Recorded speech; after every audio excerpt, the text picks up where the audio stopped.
Bismillahirrahmanirrahim.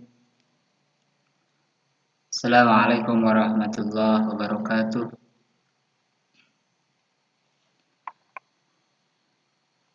Pada kesempatan kali ini kita akan membahas tentang konsep pernikahan dalam syariat Islam.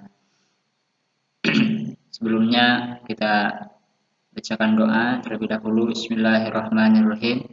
Raditu billahi robba wabil islami dina Muhammadin nabiyya wa rasula rabbi jidni ilman warzuqni fahman.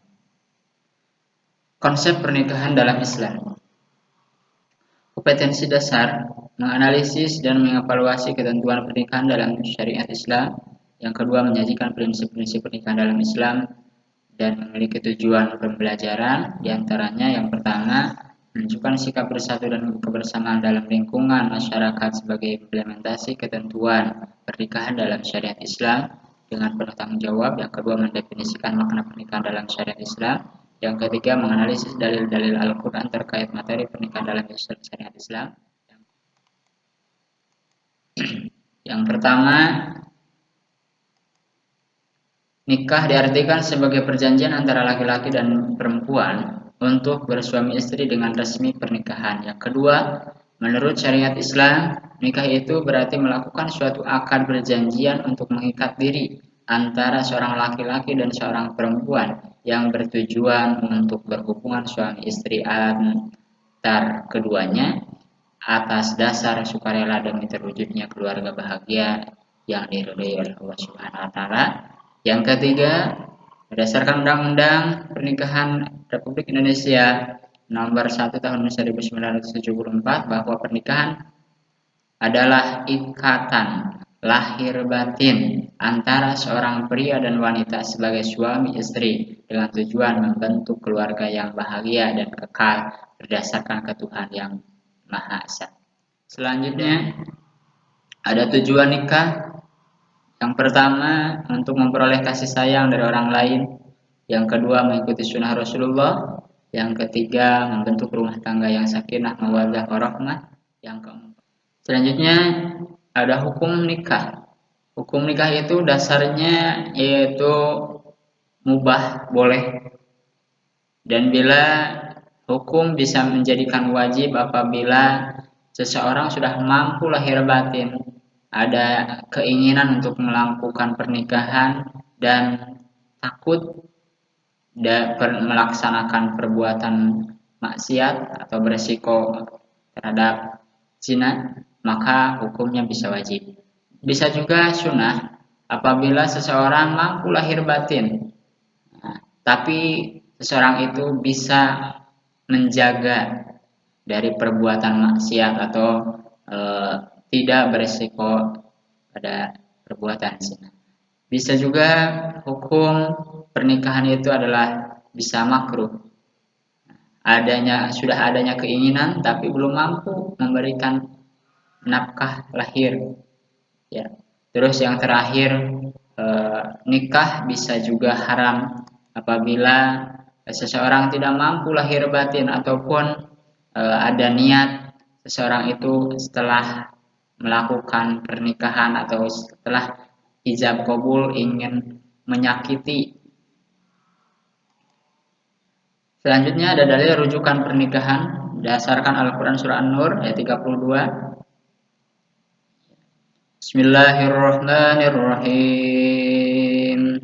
Wa ankihul ayama minkum wasshalihina min ibadikum wa imaikum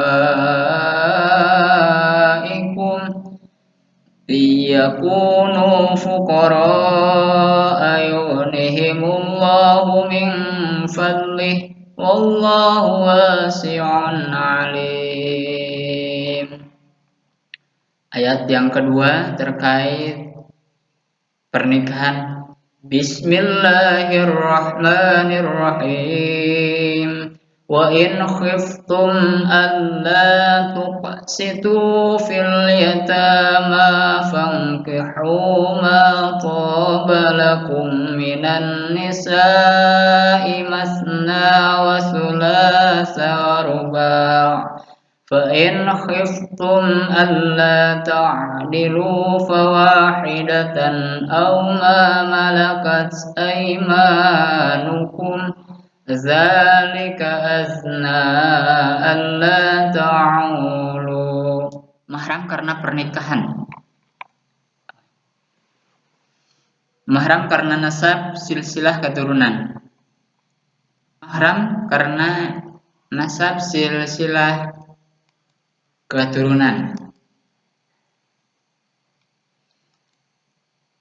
Laki-laki ada ayah, ibu, saudara, ada saudara sekandung, saudara seibu, ada keponakan. Itu mahram yang tidak boleh termasuk ke dalam senasab. Selanjutnya ada mahram karena pernikahan. Karena pernikahan itu ada mertua, istri dari ayah, dan juga anak tiri, baik dari anak tiri dari seorang istri maupun anak tiri dari kita.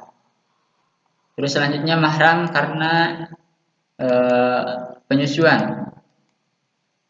Sebetulnya ini mahram karena penyusuan itu sama dengan senasab.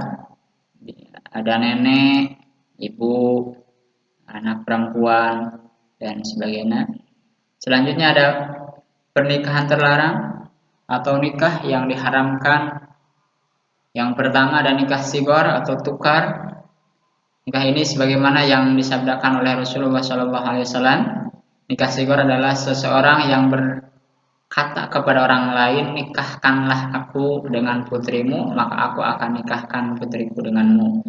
Atau berkata, nikahkan aku dengan saudara perempuanmu, maka aku akan nikahkan saudara perempuanku dengan dirimu.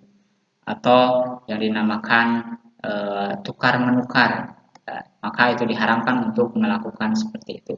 Terus selanjutnya yang kedua adalah nikah mut'ah atau nikah kontrak. Sebagaimana nikah kontrak ini adalah nikah yang diniatkan diucapkan dalam akad nikah serta dijanjikan hanya akan berlangsung selama masa tertentu. Terus yang ketiga nikah dalam masa idah. Nikah dalam masa idah ini yaitu menikahi seorang wanita yang masih dalam masa idah. Masa idah adalah haram hukumnya. Berdasarkan firman Allah Subhanahu wa taala, dan janganlah kamu menetapkan akad nikah sebelum habis masa idahnya. Terus selanjutnya keempat, nikah dengan beda agama. Dan janganlah kamu nikahi perempuan musyrik sebelum mereka beriman. Sungguh hamba sahaya perempuan yang beriman lebih baik daripada perempuan musyrik meskipun ia menarik hatimu. Dan janganlah kamu menikah orang laki-laki musyrik dengan perempuan yang beriman sebelum mereka beriman. Yang kelima yaitu nikah muhalil. Nikah yang sengaja dilakukan antara laki-laki dengan janda talak 3 dengan tujuan supaya wanita halal nikah kembali dengan mantan suaminya setelah pernikahannya putus baik dengan talak maupun karena suami wafat. Maka di sini tidak boleh melakukan nikah muhalil. Nikah semacam ini haram hukumnya dan termasuk dalam perbuatan dosa besar. Yang keenam, nikah istibda, yaitu nikah yang dimaksudkan untuk memperoleh keturunan atau bibit unggul. Dalam prakteknya nikah ini atas usul dan kemauan si suami setelah melihat ada orang yang dipandang hebat, pintar ataupun aneh dari yang lain sehingga ia pun berkeinginan untuk mendapatkan putra seperti dia. Pernikahan seperti ini jelas diharamkan. Selanjutnya ada evaluasi terkait materi yang sudah disampaikan. Yang pertama, bagaimana hukum menikah kontemporer atau melalui media, ada media telepon. Jelaskan dengan rujukan hukum yang jelas. Nanti setelah dikerjakan, baru bisa kirim tugas kalian berbentuk file ataupun foto ke WhatsApp. Terima kasih, hanya itu yang bisa disampaikan. Kurang dan lebihnya mohon maaf. Billahi taufiq wal hidayah. Assalamualaikum warahmatullahi wabarakatuh.